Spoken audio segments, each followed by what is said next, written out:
Hello everyone, and a beautiful day to you all. A controversial statement made during a live television program has ignited intense debates across Nigeria. An entrepreneur has publicly argued that the execution of the detained leader of the indigenous people of Biafra, IPOB, Nnamdi Kanu, would restore peace in the southeast. The remarks have quickly attracted attention because they touch on one of Nigeria's most sensitive political and security issues. But do such statements reflect a practical solution to insecurity, or do they risk deepening an already polarized national conversation?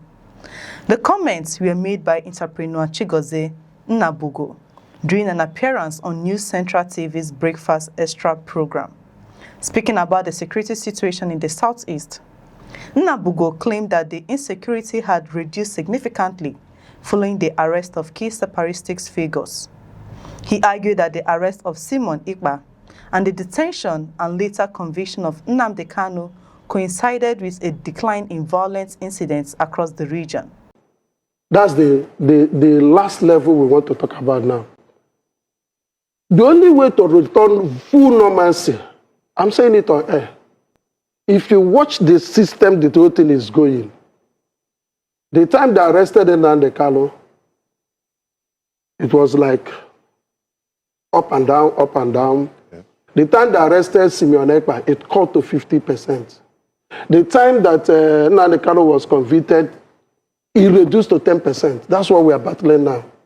Put it on air. If Nnamdi Kanu is there today, if government of Nigeria will kill Nnamdi Kanu, trust me, normalcy will start coming. And that's all what every Igbo man prays for. Now again, for you to unconcur to what you're saying, government cannot do it all. And that's why I'm agitating again. If we know where our problem is coming, we can find the solution. Our problem is simply coming from the brainwash, the hate speech.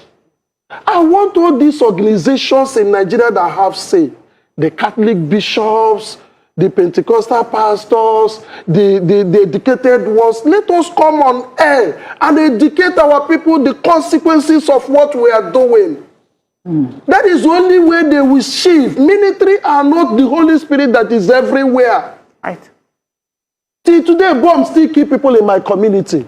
Have the military not done enough to extradite the mines in the land? They have done a lot, but they plant again.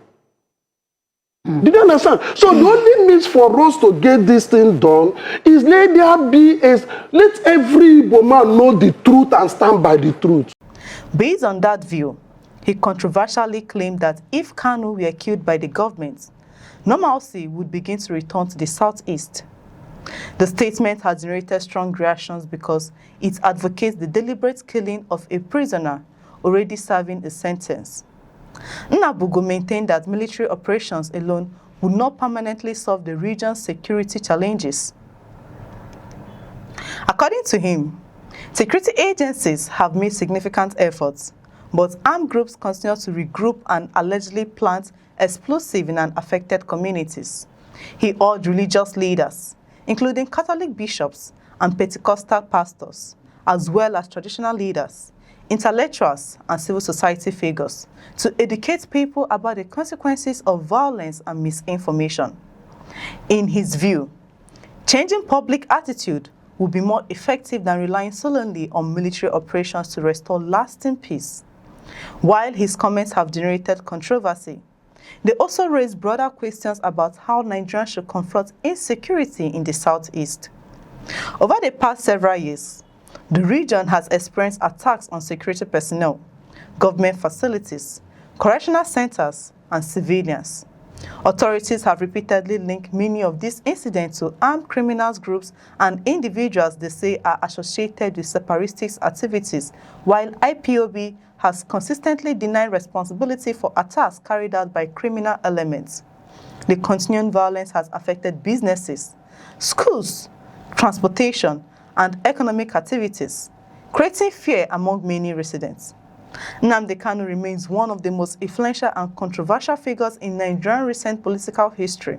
As the leader of the prescribed indigenous people of Biafra, he campaigned for the creation of an independent Biafran state, Nigerian authorities accuse him of terrorism-related offenses arising from his separatist campaign.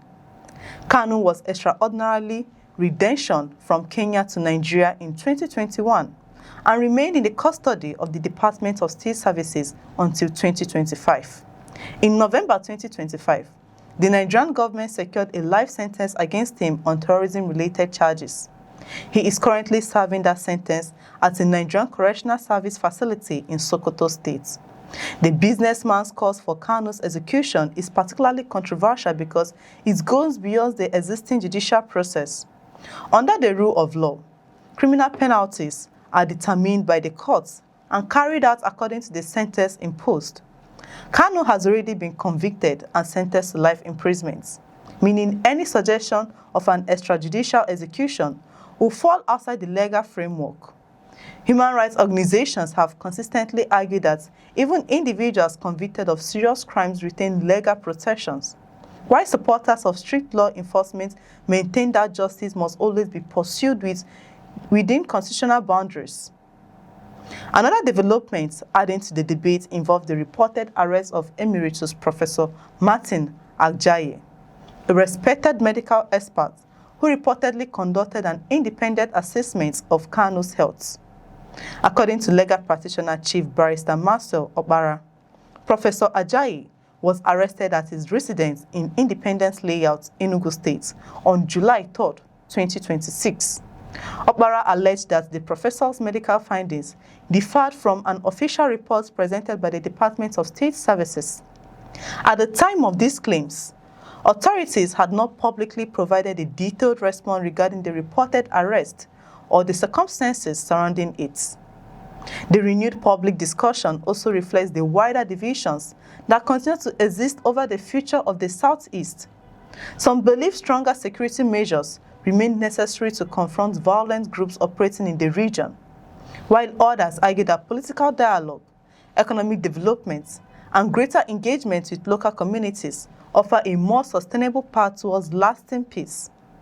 Security analysts have repeatedly noted that lasting stability usually requires a combination of effective law enforcement, intelligence gathering, community cooperation, and efforts to address the political and economic grievances that can fuel unrest. It is important to distinguish between personal opinions expressed during media interviews and official government policy.